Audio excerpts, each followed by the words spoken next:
മുഖം മിനുക്കാൻ കോൺഗ്രസ്.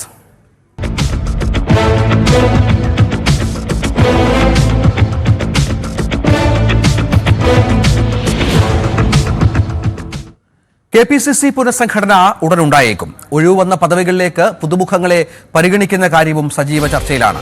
കാര്യക്ഷമമായ പ്രവർത്തനം കാഴ്ചവെക്കാത്ത KPCC വൈസ് പ്രസിഡന്റുമാരെയും ജനറൽ സെക്രട്ടറിമാരെയും DCC അധ്യക്ഷന്മാരെയും മാറ്റിയേക്കുമെന്നാണ് സൂചന. അതേസമയം KPCC അധ്യക്ഷന് സ്ഥാനചലനമുണ്ടായാൽ പ്രതിപക്ഷ നേതാവിനെയും മാറ്റണമെന്ന മറുവാദം സുധാകരൻ പക്ഷം സജീവമാക്കിയിട്ടുണ്ട്.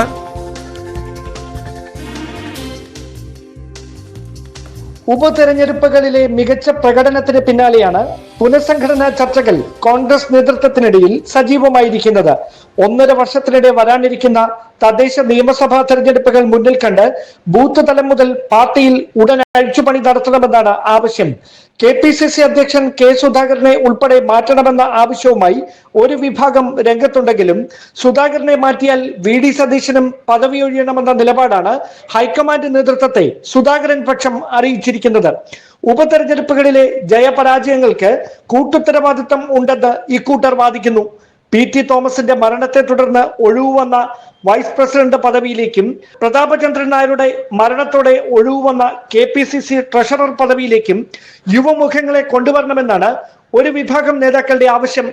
പയ്യന്നൂർ എഡ്യൂക്കേഷണൽ സൊസൈറ്റി തെരഞ്ഞെടുപ്പിൽ കോൺഗ്രസിന്റെ ഔദ്യോഗിക സ്ഥാനാർത്ഥിയെ പരാജയപ്പെടുത്തി വിമതനെ വിജയിപ്പിക്കാൻ കൂട്ടുനിന്ന DCC പ്രസിഡന്റ് മാർട്ടിൻ ജോർജിനെ തൽസ്ഥാനത്ത് നിന്ന് നീക്കണമെന്ന നിലപാടിലാണ് കണ്ണൂരിൽ നിന്നുള്ള ഭൂരിഭാഗം നേതാക്കളും. അതേസമയം തിരുവനന്തപുരം DCC അധ്യക്ഷൻ പാലോട് രവിക്കെതിരെ പ്രാദേശിക നേതാക്കളുടെ എതിർപ്പ് ശക്തമാണെങ്കിലും പ്രതിപക്ഷ നേതാവ് VD സതീശന്റെ പിന്തുണയാണ് അദ്ദേഹത്തിന് ആശ്വാസമാകുന്നത്.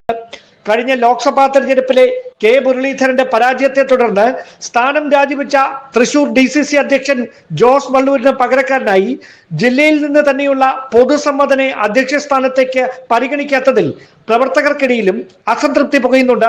ജില്ലാ തലങ്ങളിൽ പാർട്ടിയെ ഒറ്റക്കെട്ടായി നയിക്കുന്നതിൽ കാസർഗോഡ് DCC അധ്യക്ഷൻ PK ഫൈസലിനും കൊല്ലം DCC അധ്യക്ഷൻ P രാജേന്ദ്ര പ്രസാദിനും വീഴ്ച സംഭവിച്ചെന്ന പരിഭവവും KPCC നേതൃത്വത്തിനുണ്ട്. ഇതിനു പുറമെ പ്രായാധിക്യം പരിഗണിച്ച് വയനാട് DCC അധ്യക്ഷൻ ND അപ്പച്ചനെ മാറ്റുന്ന കാര്യവും ചർച്ചയിലുണ്ട്. ഗ്രൂപ്പ് സമവാക്യങ്ങളും സാമുദായിക പ്രാതിനിധ്യവും ഉറപ്പുവരുത്തി പുനഃസംഘടന പൂർത്തിയാക്കുക എന്നതാണ് കോൺഗ്രസ് നേതൃത്വത്തിന് മുമ്പിലെ പ്രധാന വെല്ലുവിളി. തിരുവനന്തപുരത്ത് നിന്ന് ഡാൻ കുര്യൻ, News 18.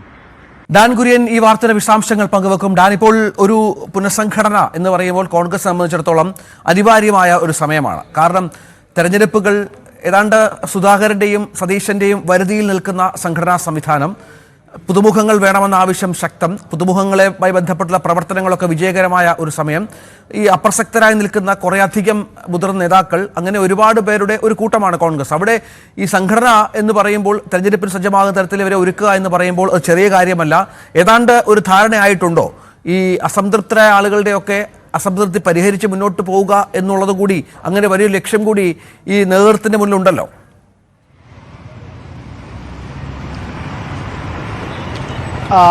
ഹൈക്കമാൻഡ് നേതൃത്വത്തിന് മുൻപിലെ പ്രധാനപ്പെട്ട വെല്ലുവിളി എന്ന് പറയുന്നത് തുടർച്ചയായി 2 തവണ പ്രതിപക്ഷ സ്ഥാനത്ത് ഇരിക്കേണ്ടി വന്ന ഒരു സാഹചര്യത്തിലാണ്, പ്രതിപക്ഷത്തേക്ക് ഒതുങ്ങിപ്പോയൊരു സാഹചര്യത്തിലാണ് KPCC അധ്യക്ഷനെയും പ്രതിപക്ഷ നേതാവിനെയും, അതായത് പുതിയ 2 പേരെ ആ ചുമതലകളിലേക്ക് കൊണ്ടുവരുന്ന ഒരു സാഹചര്യം ഉണ്ടാകുന്നത്. തുടക്കത്തിൽ പ്രതിപക്ഷ നേതാവും KPCC അധ്യക്ഷനും ഒരേ ദിശയിൽ തന്നെ ഒരേ അഭിപ്രായത്തിലാണ് മുമ്പോട്ട് പോയിക്കൊണ്ടിരുന്നതെങ്കിലും പിന്നീട് അഭിപ്രായ ഭിന്നതകൾ അവർക്കിടയിലും ഉടലെടുക്കുന്ന ഒരു പശ്ചാത്തലമുണ്ടായി. അത് തന്നെയാണ് പുനഃസംഘടന അധികം വൈകുന്നതിന് വഴിവെച്ചതിൻ്റെ ഒരു പ്രധാനപ്പെട്ട കാരണം.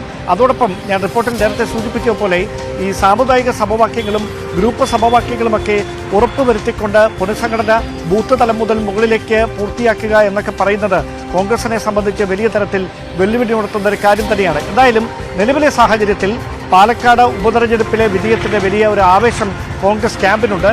പക്ഷേ അതുകൊണ്ട് മാത്രം നിയമസഭാ തെരഞ്ഞെടുപ്പിലേക്കും തദ്ദേശ തെരഞ്ഞെടുപ്പിലേക്കും പാർട്ടി പൂർണ്ണമായി സജ്ജമാകില്ല. അതിന് എല്ലാ തലങ്ങളിലും പുനഃസംഘടന അനിവാര്യമാണ്. പാർട്ടിയെ താഴെത്തട്ട് മുതൽ ശക്തവത്താക്കണം എന്നൊരു പൊതു അഭിപ്രായം നേതാക്കൾക്കിടയിൽ ഉയർന്നു വന്നിരിക്കുന്ന പശ്ചാത്തലത്തിലാണ് പുനഃസംഘടന എത്രയും വേഗത്തിൽ തന്നെ നടപ്പിലാക്കണമെന്നൊരു അഭിപ്രായം സജീവ ചർച്ചയായി മാറിയിരിക്കുന്നത്. അവിടെ നമുക്ക് ലഭ്യമാകുന്ന വിവരങ്ങൾ അനുസരിച്ച് KPCC വൈസ് പ്രസിഡന്റ് ആയിരുന്ന PT തോമസിന്റെ നിര്യാണത്തെ തുടർന്ന് ആ പദവിയിലേക്കും അതോടൊപ്പം തന്നെ KPCC ട്രഷററായിരുന്ന പ്രതാപചന്ദ്രൻ നായരുടെ നിര്യാണത്തെ തുടർന്ന് ഒഴിവന്ന പദവിയിലേക്കുമൊക്കെ പുതുമുഖങ്ങളെ കഴിയുമെങ്കിൽ യുവമുഖങ്ങളെ തന്നെ അവതരിപ്പിക്കണമെന്നൊരു നിലപാടിലാണ് ഒരു വിഭാഗം മുതിർന്ന നേതാക്കളുള്ളത്. അതോടൊപ്പം തന്നെ കാര്യക്ഷമമായ പ്രവർത്തനം കാഴ്ചവെക്കാത്ത KPCC വൈസ് പ്രസിഡന്റുമാരെയും ജനറൽ സെക്രട്ടറിമാരെയും DCC അധ്യക്ഷന്മാരെയും തൽസ്ഥാനങ്ങളിൽ നിന്ന് നീക്കണമെന്ന അഭിപ്രായവും പൊതുവിൽ ഉയർന്നിട്ടുണ്ട്. അവിടെയാണ് വിവിധ ജില്ലകളിലെ ഗ്രൂപ്പ് സമവാക്യങ്ങളെ തന്നെ പ്രതികൂലമായി ബാധിച്ചേക്കാവുന്ന തരത്തിലുള്ള അഭിപ്രായങ്ങളുമായി നേതൃത്വത്തിന് മുൻപിലേക്ക് എത്തുന്നത്. അത് തന്നെയാണ്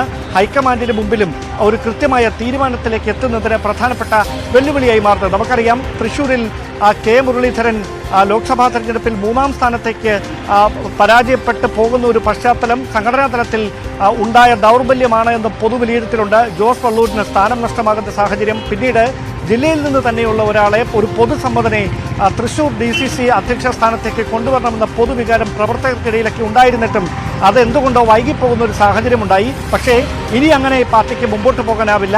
1.5 വർഷം മാത്രമാണ് ഈ 2 തെരഞ്ഞെടുപ്പുകൾക്കിടയിലുള്ളത്. അതുകൊണ്ട് തന്നെ തദ്ദേശ തെരഞ്ഞെടുപ്പിന് മുന്നോടിയായി തന്നെ ഈ പുനഃസംഘടനാ നടപടികൾ പൂർണ്ണമായി പൂർത്തിയാക്കണം, തൃശ്ശൂരിലടക്കം പാർട്ടിയെ കെട്ടിപ്പടയ്ക്കണമെന്നൊരു നിലപാടുണ്ട്. അതോടൊപ്പമാണ് കണ്ണൂർ DCC അധ്യക്ഷനെതിരെ ഉൾപ്പെടെ പ്രാദേശികമായ ചില എതിർപ്പുകൾ ഉയരുന്നത്. തിരുവനന്തപുരത്തും പ്രാദേശികമായ എതിർപ്പുകളുണ്ട്. വയനാട്ടിൽ പ്രായാധിക്യമാണ് NP അപ്പച്ചൻ നേരിടാൻ പോകുന്ന പ്രധാനപ്പെട്ട വെല്ലുവിളി. റിപ്പോർട്ടിൽ നമ്മൾ പരാമർശിച്ചതുപോലെ കാസർഗോഡ് അതോടൊപ്പം തന്നെ കൊല്ലം, ഈ 2 ജില്ലകളിൽ ജില്ലാ തലത്തിൽ പാർട്ടി നേതൃത്വത്തെ ഒറ്റക്കെട്ടായി മുമ്പോട്ട് പോകുന്നതിൽ DCC അധ്യക്ഷന്മാർക്ക് വീഴ്ച സംഭവിച്ചിട്ടുള്ള ഒരു പൊതു വിലയിരുത്തൽ കൂടി നേതൃത്വത്തിനുണ്ട്. അതുകൊണ്ട് ഈ വിഷയങ്ങളെല്ലാം സമഗ്രമായി പരിഗണിച്ചുകൊണ്ടായിരിക്കും ഒരാഴ്ചപ്പണിയിലേക്ക് കടക്കുക. അവിടെ പ്രധാനപ്പെട്ട വെല്ലുവിളിയായി മാറാൻ പോകുന്നത് ഈ സാമുദായിക സമവാക്യങ്ങളും ഗ്രൂപ്പ് സമവാക്യങ്ങളും ഉറപ്പുവരുത്തിക്കൊണ്ട് ഈ പുനഃസംഘടന പൂർത്തിയാക്കുക എന്ന കാര്യം തന്നെയാണ്. ഇവിടെ ഈ KPCC നേതൃത്വം നമുക്കറിയാം, പ്രതിപക്ഷ നേതാവായി സതീശൻ തിളങ്ങുന്ന അദ്ദേഹത്തിന്റെ പല സ്ട്രാറ്റജികളും വിജയിക്കുന്ന ഒരു പശ്ചാത്തലമുണ്ട്. തെരഞ്ഞെടുപ്പ് വിജയങ്ങളടക്കം പാലക്കാടൊക്കെ ഏറ്റവും ഒടുവിലത്തെ ഉദാഹരണമാണ്. ഒപ്പം സുധാകരന്റെ ഭാഗത്തും ലോക്സഭാ തെരഞ്ഞെടുപ്പിലൊക്കെ വലിയ വിജയം നേടിയ ഒരു KPCC പ്രസിഡന്റ് എന്ന ഖ്യാതിയുണ്ട്. ആരോഗ്യപരമായ പ്രശ്നങ്ങൾ ഉണ്ടെങ്കിൽ തന്നെയും അവിടെ ഒരു മാറ്റം ഉടനെ ഉണ്ടാവില്ലല്ലോ, അങ്ങനെ ഒരു സാഹചര്യമില്ലല്ലോ. കാരണം നേരത്തെ പറഞ്ഞതുപോലെ നമ്മൾ എന്തൊക്കെ പറഞ്ഞാലും 2 വിഭാഗമുണ്ട്, 2 ഗ്രൂപ്പുണ്ട്. സുധാകരൻ പക്ഷവും സതീശൻ പക്ഷവും ഉണ്ട് എന്ന കാര്യത്തിൽ സംശയമില്ല. അവർക്കൊപ്പം ചേർന്ന് നിൽക്കുന്ന നേതാക്കൾ കൂടിയാണ്. ഒറ്റയാൾ ശബ്ദമായി മുരളീധരൻ ഇടയ്ക്കിടയ്ക്ക് സംസാരിക്കാറുണ്ട് എങ്കിൽ പോലും നേതൃത്വത്തിൽ അങ്ങനെ ഒരു മാറ്റത്തിനുള്ള സാഹചര്യമില്ലല്ലോ. സംഘടനാ സംവിധാനം അപ്പാടെ അഴിച്ചു പണിയുക എന്നൊരു ലക്ഷ്യം തൽക്കാലം കോൺഗ്രസിന് ഉണ്ടാകാനുള്ള സാഹചര്യമില്ലല്ലോ.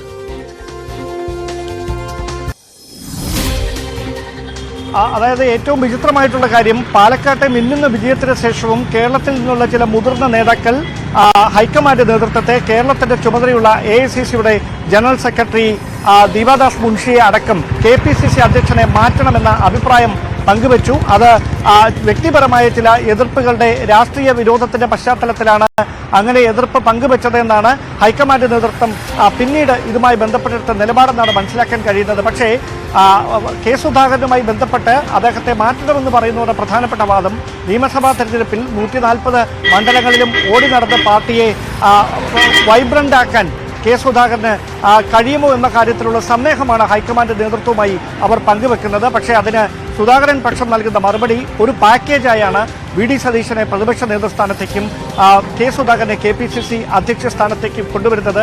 അതിന് പിന്നാലെ നടന്ന ഉപതെരഞ്ഞെടുപ്പുകളിലെല്ലാം പാർട്ടിക്ക് വലിയ തരത്തിലുള്ള വിജയമുണ്ടായി. ലോക്സഭാ തെരഞ്ഞെടുപ്പിൽ K സുധാകരനെ ഒതുക്കാൻ ബോധപൂർവമായ ശ്രമം സംസ്ഥാനത്തെ ചില മുതിർന്ന നേതാക്കളുടെ ഭാഗത്തു നിന്ന് ഉണ്ടായി എന്ന വികാരം അവർ ഹൈക്കമാൻഡ് നേതൃത്വത്തെ അറിയിച്ചിട്ടുണ്ട്. പക്ഷേ വലിയ ഭൂരിപക്ഷത്തിലാണ് കണ്ണൂരിൽ നിന്ന് K സുധാകരൻ വീണ്ടും പാർലമെന്റിലേക്ക് തെരഞ്ഞെടുക്കപ്പെട്ടത്. അതുകൊണ്ട് താൽക്കാലികമായി അപ്പോൾ ഉയർന്നു വന്ന എതിർപ്പുകളൊക്കെ താൽക്കാലികമായി അങ്ങ് അവസാനിച്ചെങ്കിലും ഇപ്പോൾ വീണ്ടും പുനഃസംഘടനാ ചർച്ചകൾ സജീവമായിരിക്കുന്ന പശ്ചാത്തലത്തിൽ ആ എതിർപ്പുകൾ വീണ്ടും മറന്നീക്കുന്ന ഒരു സാഹചര്യമുണ്ട്.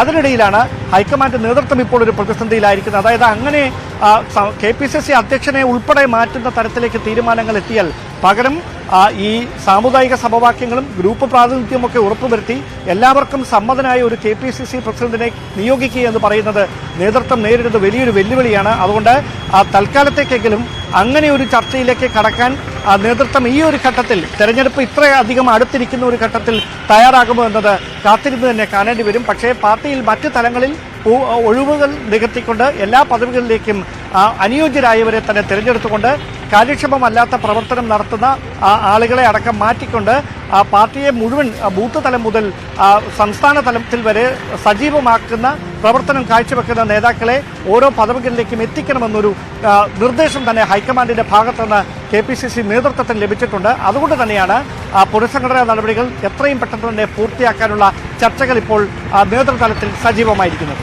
ഡാൻ കുര്യനാണ് വിവരങ്ങൾ പങ്കുവച്ചത്.